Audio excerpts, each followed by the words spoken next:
she move it, lift it, side over the belly dancer. Now she a go carry go, carry go. Mama get a carry load, she carry load. Mama friends they tell me no, they tell me no, but now she a go carry go, no other.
Naomba ni wasalimu hamjambo. Hamjambo. Karibu tena siku hii ya tatu ya kongamano la kila mwaka la wahasibu ambalo limeandaliwa na taasisi ya wahasibu wa Jamhuri ya Kenya ISPAC. Jina langu ni Mhasibu Makoha Wanjala. Nitasema mawili matatu alafu baadaye niwajulishe msimamizi wa kikao. Na kwa vile kunaweza kukawa na tatizo na lugha hii yetu, niruhusiwe niendelee kwa kutumia Kimombo. Morning delegates. Say hi to your neighbor.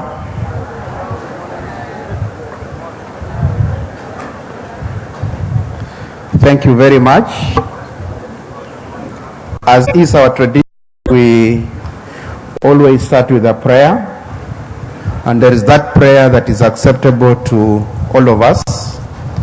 Those neighbor, whom I think by now you know each other by name, you have each other's number, you know where they work, their family, how many children they have, and their interests, their hobbies. If by now you do not know whether the person seated next to you is a footballer or not, then we are not achieving the purpose of this event, because one of our purposes is to network. Actually, being the third day, I'm sure you are on the birthdays of the firstborn, the secondborn. In other words, we have gelled. The second announcement is we have our outdoor activities this afternoon. I am trusting that you have come with appropriate gear.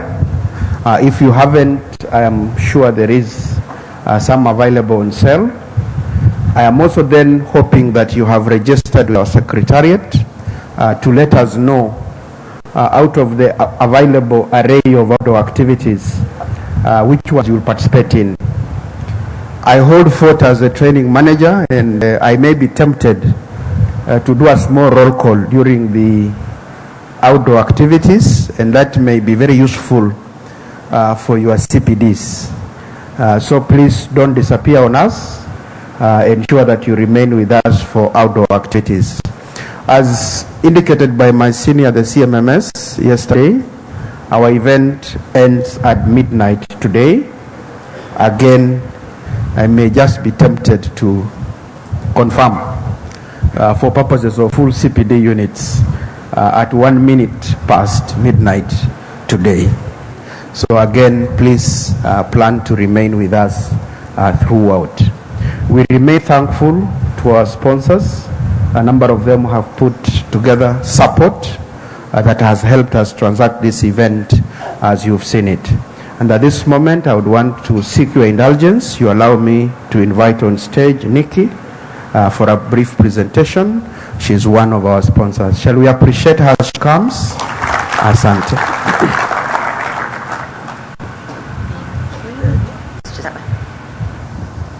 Morning, everyone. So everyone sitting here are the ones that didn't go out until all hours of this morning. So, ladies and gentlemen, SAGE, as you know, has been involved with ISPAC for many, many years. I remember the first time when we opened up the office about 8 years ago. We've been involved since then. So, and we will continue to be involved, and we're really, really grateful for this event every single year. So I'd just like to do a quick 5-minute presentation, because we've had a lot of people come up to our stand, and as SAGE has evolved over the years, people come to us and say, are you SAGE Pastel, are you SAGE, who are you? So hopefully today I can quickly just give you a quick overview of who SAGE is as a whole, and then just do a quick announcement on a program that we've developed specifically for accountants in practice.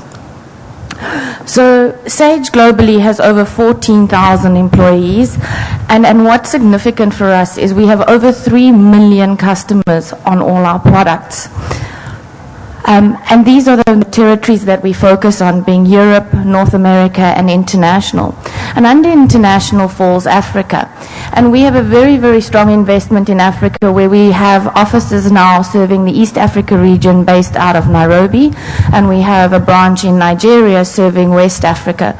So as SAGE, we're very, very invested in the territory called Africa, and we want to localize and work with you in these territories and growing the SAGE brand as well as the accounting practice.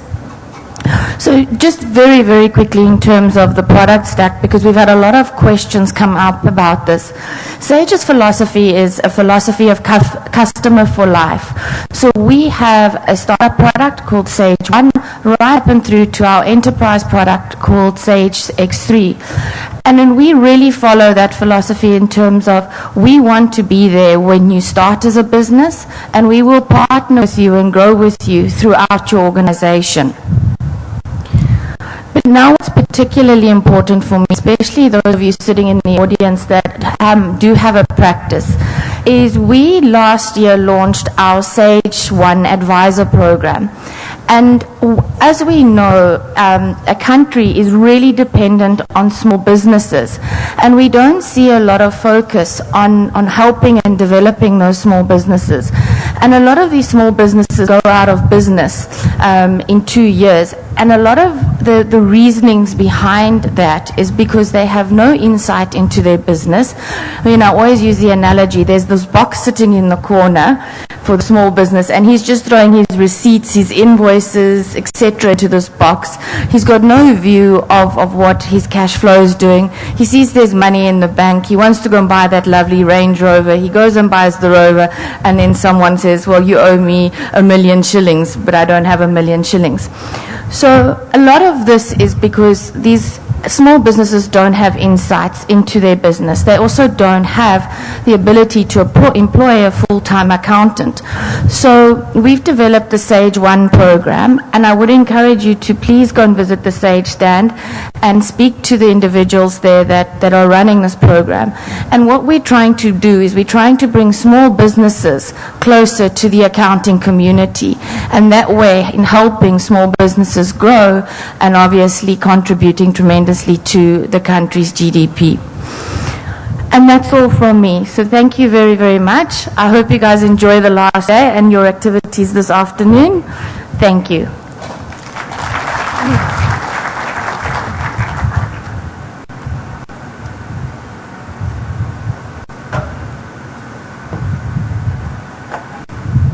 I would want us to appreciate Nikki.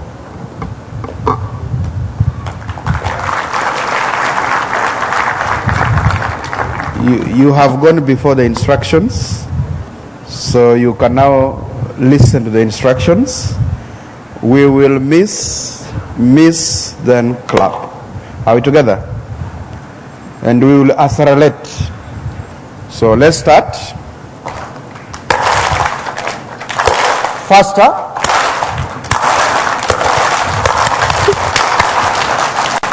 Thank you very much. Allow me to invite on stage our council member, CPA Geoffrey Malombe, who will take over the session from this point. Karibu. Shall we also appreciate him as he comes? Asante sana.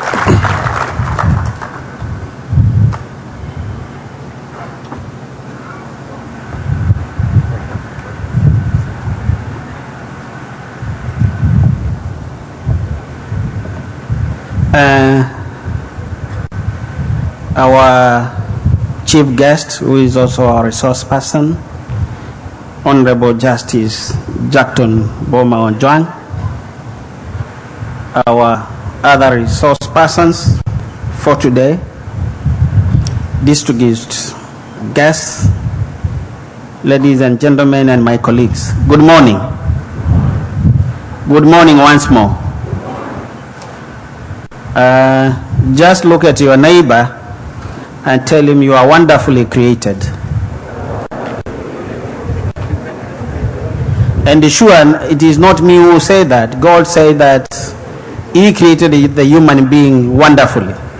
And we are just acknowledging that. I think, ladies and gentlemen, I want to unveil our next candidate, a resource person. And I'm sure you are as proud as I am, because I'm sure this is the first time we are honored to have Honorable Justice Jackton Juma Boma Ojwang. He is a Supreme Judge of Kenya. And apart from the Chief Justice, is the most senior judge in this country. The most senior judge in the Supreme Court. And as you are aware, that is a great honor. Just to appreciate the competence experience of Honorable Justice Ojwang, I'll just give you a short profile. Justice Ojwang came from Homa Bay County, 1965, 1986. That is, and therefore you note he was a lecturer from 1976 to 1983. Senior lecturer in law, 1983, 1987. Associate Professor of Law, 1987 up to 1990. Full Professor of Law, 1990 to 2003. And the Dean of Faculty of Law, 2000-2003 at our premier university of Nairobi. Honorable Justice 2013 for an outstanding and distinguished legal and judicial career. So you can see what our President of Kenya saw was also seen within the entire jurisdiction of East Africa. And that is the gentleman we have before us to take us through the first session. And I'm sure we would want all of us to appreciate him in his own merit. Sini sawa sawa? Let's put our hands together to welcome Honorable Justice Ojwang.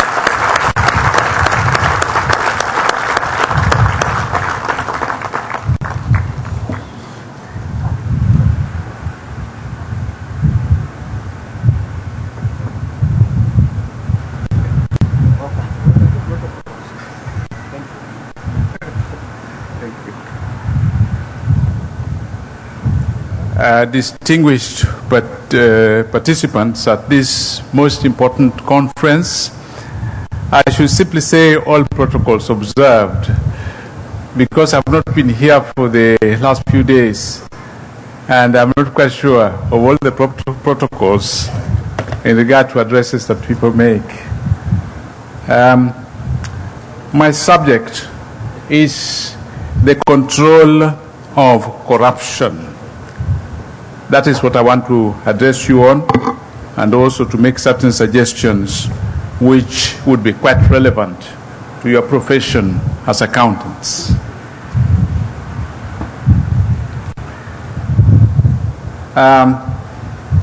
I think everybody knows corruption when they see it. You see corruption, you say this looks corrupt. That means that we don't all the time deal with its essence. What is the essence of this corruption? For professional work, it is very important for us to identify the critical elements of corruption, identify it so that we can deal with it when we see it, so that we can prepare professional lines of action when we see it.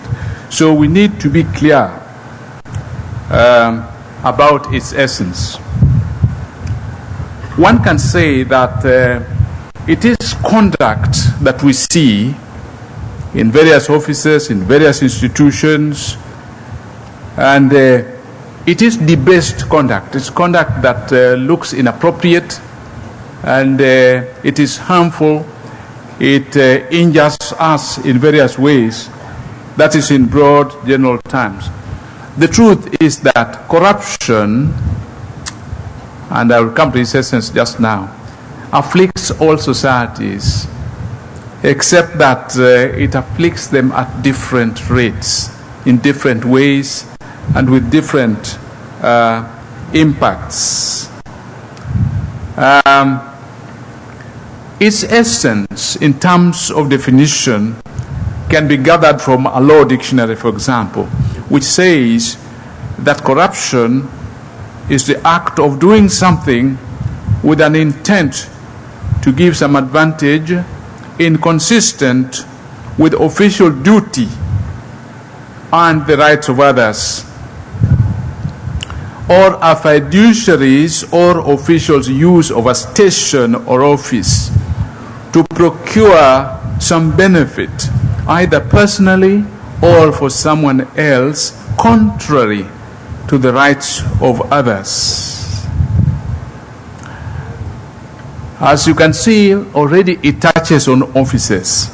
And the same dictionary definition says that corruption in office means a public officer's corrupt violation, signed duties by malfeasance, misfeasance, or non-feasance, also termed misconduct in office, misbehavior in office, malconduct in office, misdemeanor in office, or official corruption. Now, from such definition, the essence of corruption then emerges. Firstly, it has a broad coverage which cannot be defined in one word. Secondly, it touches on the conduct of public duty and the performance of public office holders. It also touches on private entities and private individuals. It entails losses of public assets and resources. It has a bearing on the public interest and on public welfare. So it's as broad as that. One of my colleagues at the University of Nairobi did a major study on corruption. That is Dr. Ludeki Chwea, who is now the principal of the government's, the Kenya School of Government. And he said, we can reasonably conclude that corruption involves dishonest and irregular transaction of official business for direct or indirect personal gain, and is perpetrated by individuals in formal positions of authority, either in the public or private spheres, acting either independently or in connivance with clients among ordinary clients. Now, this scholar underlines the interface between the private sphere and the public sphere in the practice of corruption. And he says, discussions about corruption in Kenya and other countries mostly concentrate on the public service with little or no consideration of the private sector. The discussions thereby make an erroneous impression that corruption is the malpractice of public servants rather than private sector executives. Indeed, advocates of the neoliberal movement often make a case for privatization of public enterprises on the grounds that the public service rather than the private sector is prone to rent seeking. So as you can see, we are talking about the interests of the public sector and of the private sector, and we should not confine our concerns about corruption to just the public sector or public persons and office holders. It also touches on private people, and usually you find some kind of deal involving those in both sectors so that they do this thing called rent seeking, extract resources which belong to someone else and use for their own purposes. It is clear, therefore, that corruption has no simple definition, but is a generic description of the moral turpitude that taints transactions, whether at the public or private forum, so as to benefit the perpetrators at the expense of the rights and entitlements of legitimate interests. Compromises of such a kind, where they prey upon the public interest, have distinct political implications. In this sense, they injure innocent citizens. They disempower these citizens economically. They affect these people in their senses of belonging and in their involvement in the governance system. So you see, all these people will be very unhappy. And if they are unhappy, they are not very cooperative citizens in that regard, because they feel like strangers in their own country. So this corruption takes that political dimension. The moment you have annoyed so many people around by extracting stable political situation, you cannot guarantee anything. The flow of resources, security, and all those matters, they will not flow in the right direction. There will be no rules. Anything will happen. Anybody can capture anything and use for their own purposes. Therefore, you end up with an unstable political system, and it is dangerous for everybody because there will be no rules. In all advanced societies that have made a lot of progress in their national development, in their nationhood, this is a fact which you may not have reflected about. There is a bottom line of certainty, a reference point of morals and right. That point is the point which is represented by the law. This is the reason why the lawmaking process, which I'll continue to talk about, is a very, very important process. If laws are made regularly, properly, in accordance with certain standards, then the law becomes a reference point to protect the society and protect all individuals. If you do not have that foundation, you will not be a progressive country. You will be a third-rate country, because you cannot care for your people. Your people have no recourse. When they have a problem, they don't know where to go. There must be a certain foundation of norms that people will get to when justice is required. All the progressive countries of the world, the most advanced, knew that a long time ago. And that's the reason why laws in those countries are absolutely sacrosanct. The institutions of law in those countries are highly respected. As an anecdote, you may recall that for some time now there have been quarrels. People out there saying, oh, judges are bad, judges have done this, judges have done that. They do damage, because unless you have a specific charge which you can prove against an office holder, those institutions that uphold the law must be allowed to do their work without interference, without compromising their independence.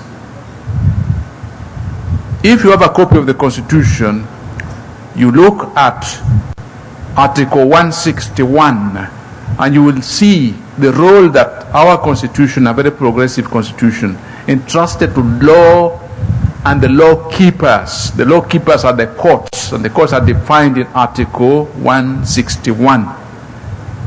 You interfere with them, you interfere with the foundations of rights and justice and proper conduct.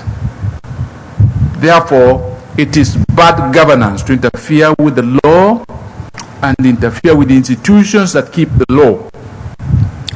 That is the reason why the judiciary on which I serve is a very special institution in the constitutional order of Kenya. There are three arms of government to do the main tasks of governance. The executive will deal with the policies. The legislature will pass the laws. But the keeper of those laws is the judiciary. It is the judges and the magistrates. And if you interfere with them, you are destroying the country. We have seen people trying to destroy the country by fiddling around with that stable role that judges and courts play. You must be familiar with a lot of examples which you have seen even within the last 1 year. Corruption, because of this broad nature, has an institutional dimension. And I want to say something about this institutional dimension. As the resources converted by corruption agents are mostly due to the public, the governance process is continually subject to question. And in this regard, a deliberation on corruption is largely concerned with the functioning of public institutions.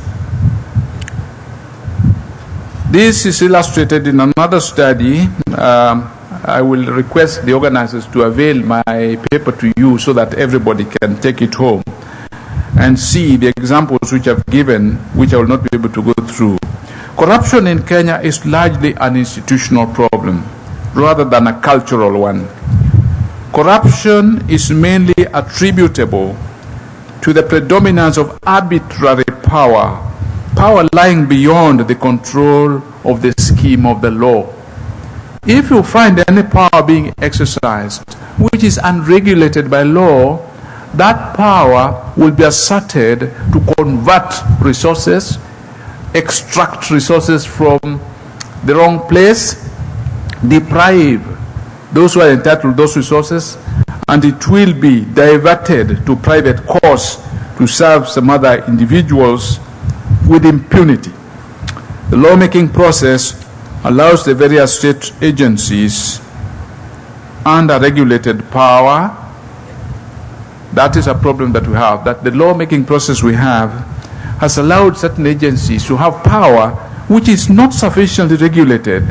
And this power, which is an excess of power, is easily converted to the cause of corrupt schemes, to the detriment of the public interest and of the private citizen, for the pursuit and prosecution of corruption cases. You would know that some people have been corrupt, they have diverted public resources. But you must also know that such people sometimes have the support of members of the public, which means the members of the public do not appreciate that corruption is a cancer that is eating into the whole society and destroying the nerve of the society. So they keep on supporting someone who clearly has been corrupt. So there's a question of public education and awareness. Then there's a lack of the scheme of the law in terms of pursuing and prosecuting. Those are now professional. I'll come to the professional factor, you will see how it works. Now, coming as an antidote to a retrogressive course of governance which persisted for more than a quarter of a century in our country, that is 1964 to 1991, Kenya's Constitution of 2010 is a special document. It holds its place as a mark of progressive government, especially by its declared values and principles. Values and principles, that is a very important element in our Constitution of 2010. From these values and principles, one witnesses the setting of an obligation to establish institutions of restraint on corruption.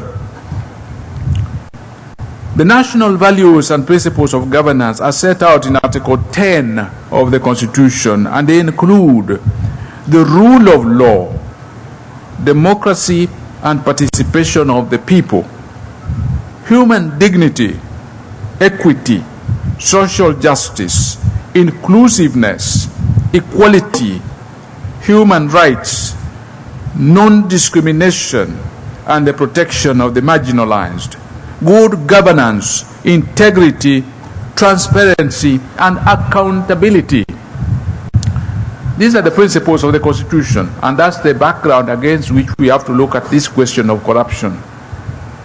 These principles by themselves have no place for corruption. So corruption is a serious obstacle in the realization of those principles. Not only does the Constitution, by these principles, exclude corruption as a practice in public affairs, but it goes further to establish a framework of integrity and accountability in the functioning of the various state agencies. The Constitution, for instance, establishes devolved government to promote democratic and accountable exercise of power, to promote social and economic development, and the provision of proximate, easily accessible services throughout Kenya. The Constitution places upon the executive clear responsibilities that require integrity in every respect in the conduct of government. The Constitution similarly establishes a parliament entrusted with responsibility for superintending the national revenue and expenditure. And the Constitution establishes a judiciary that must ensure that justice shall be done to all, irrespective of status. And a set of commissions and independent offices are established to protect the sovereignty of the people and to secure the observance by all state organs of democratic rules and principles. That is where the Constitution stands. Now, the Constitution's framework, those principles which I have mentioned, this has been elaborated in certain laws. So it can be taken that not only is the Constitution completely against practices such as corruption, but the Constitution is now supported by a number of laws, and a relevant one here is the Public Finance Management Act, which bears the heading, quote, an act of parliament to provide for the effective management of public finances by the national and county governments, the oversight responsibility of parliament and county assemblies, and the different responsibilities of government entities and other bodies. Now, this act makes detailed provisions on the parliamentary oversight of national finances and sets out the responsibilities of the Senate Budget Committee in public finance matters, responsibilities of the National Assembly Budget Committee in public finance matters, and responsibilities of the Parliamentary Budget Office. It specifies the general responsibilities of the National Treasury, which include to formulate, evaluate, and promote economic and financial policies that facilitate social and economic development in conjunction with other national revenue entities, and to design and prescribe an efficient financial management system for the national and county governments to ensure transparent financial management and standard financial reporting as contemplated by Article 226 of the Constitution. From the terms of the Constitution, it is clear that the practice of corruption not only offends the governing principles, but is to be controlled essentially within the framework of public institutions and related professional entities, drawing their mandate from the law. Hence the eminent relevance of duly empowered professional organizations, such as ISPAC, in relation to the malaise of corruption. It is through such professional bodies and the public interest in the core sectors of the social and economic spheres is in detailed terms secured. So now you can see the standing of the professions, such as your profession, in dealing with the question of corruption. We have to be very, very clear that the law that has been made to govern this country, namely the Constitution, is totally against the practice of corruption, and it has created scope for the enactment of legislation and for the development of agencies to ensure that there's no time for corruption, that corruption is controlled and kept under control all the time. So let us look at the professions.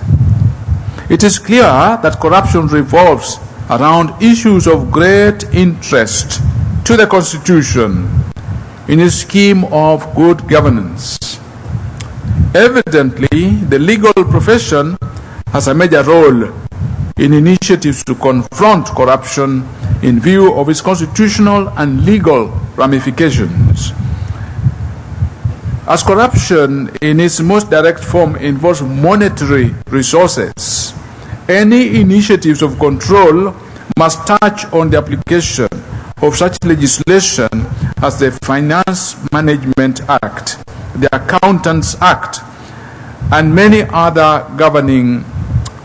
statutes governing different categories of professionals. Since corruption occasions injury to the public in relation to everything, to nutrition, medical care, learning, construction and housing, agriculture, vet services, all kinds of things that we do. Corruption touches on all of them. All the professionals in such spheres have a vital relevance in the control of corruption. You can start with the Advocates Act, which is the statute governing advocates, and which clearly has no place for corruption among legal practitioners. That act aims at controlling corrupt practices. For instance, advocates may not share profits with non-advocates.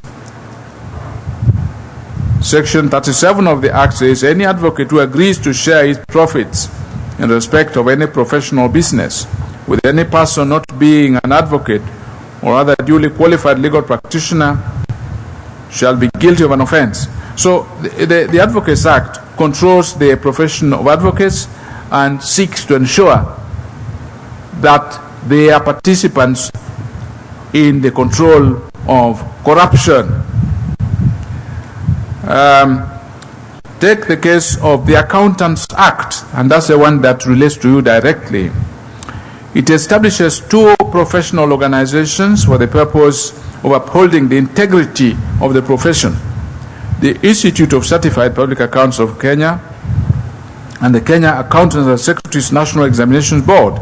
From the terms of the statute, it is clear that the body of accountants conducts its affairs by rules of integrity, which allow no room for corrupt practices. The institute's functions to promote standards of professional competence and practice, promote research into the subjects of accountancy and finance and related matters, and the publication of books, periodicals, journals, and articles in connection therewith, and advise the minister on matters relating to financial accountability in all sectors of the economy. Those are the obligations, and these obligations clearly are not consistent with practices of corruption. For accountants to remain in professional practice, they are to observe certain ethical standards. So ethics comes in.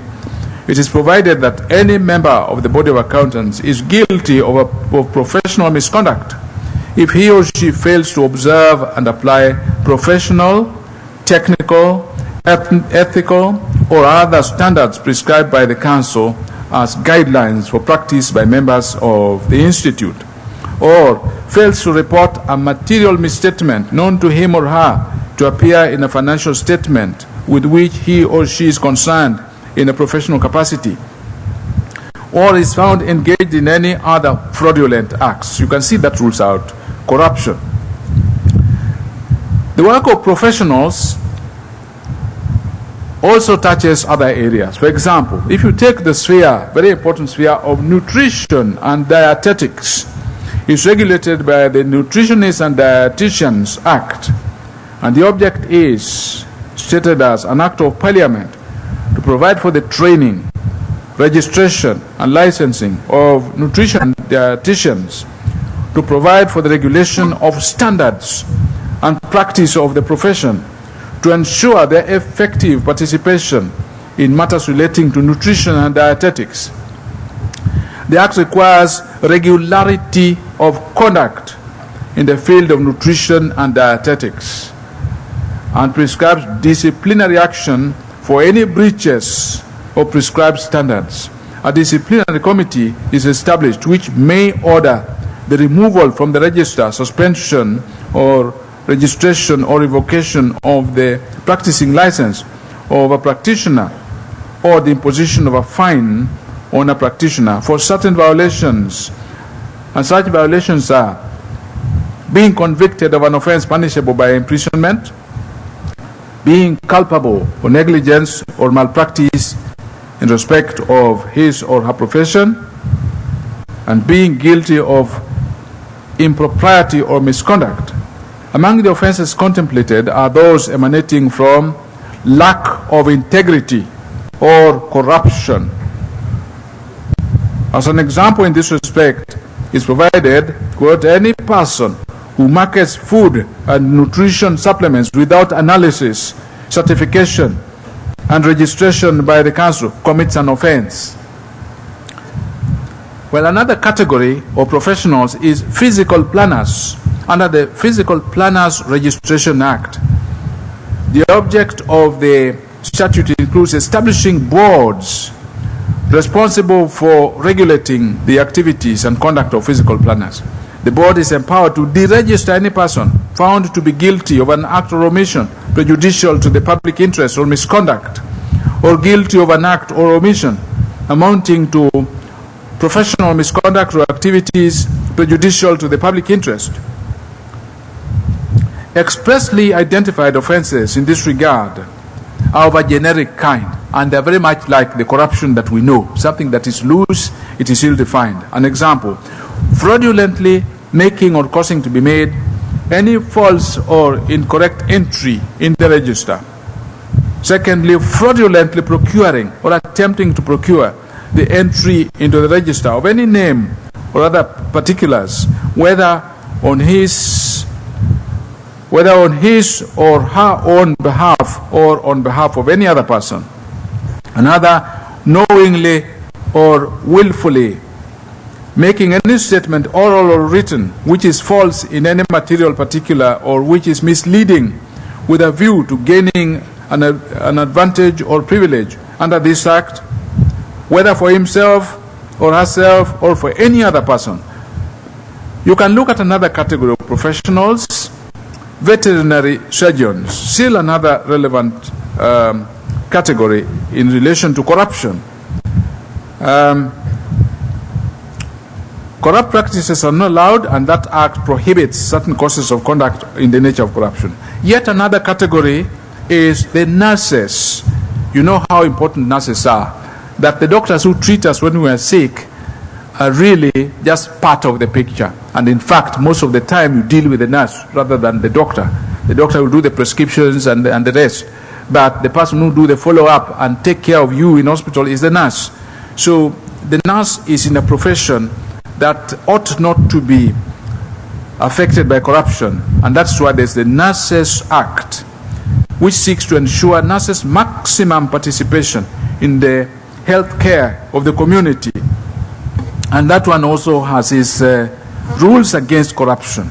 If you take the teaching profession under the Teacher Service Commission, you come up with the same situation, that it has rules that proscribe corrupt practices to ensure the integrity of the profession. Then there are the doctors, of course, and then there are the architects and quantity surveyors. They are also regulated by certain rules that rule out corruption. So corruption is a problem for everybody. I think that gives you a broad picture, and now I want to come to certain important inferences, respect of which very clear suggestions will be made. Now, from the law relating to professional organizations, and I've given you examples of such laws, several inferences may be drawn. Number one, the professions have the vital responsibility in terms of scientific and operational knowledge in relation to critical spheres of the public interest, be it health, be it schooling, be it housing, be it animal health, be it communication and infrastructure, and any other. Secondly, it is the professions that have generative control over the vital supportive infrastructure for civilized life. That is something to reflect upon. If you look at all the things that make human society what it is, what you could refer to as civilized life, you will find that those who hold the most intimate inputs into civilized life are the professionals. If the doctors and the nurses are not there, life itself may not be worth living. If the architects and the builders are not there, you will not have a house, because housing is built on certain principles. Those are the kinds of examples I have in mind.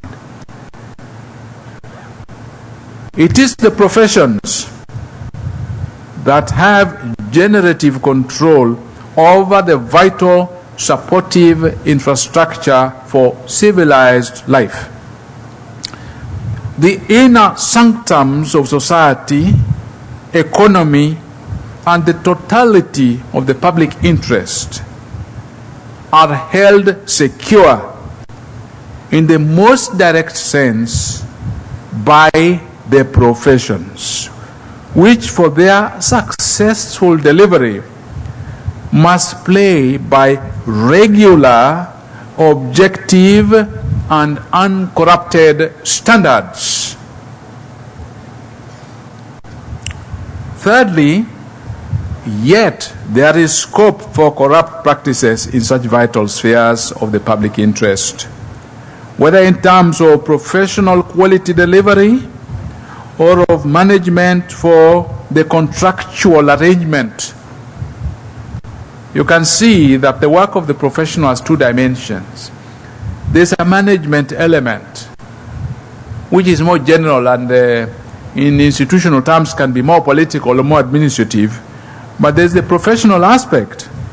Corruption in the one of these will bear pernicious impacts on the other and vice versa, with the effect that the public interest stands to be negated. Roads or bridges may be built which do not comply with professional standards. Private commercial interests in relation to such undertakings may be the greatest beneficiaries at the expense of public resources and assets held in the name of citizens.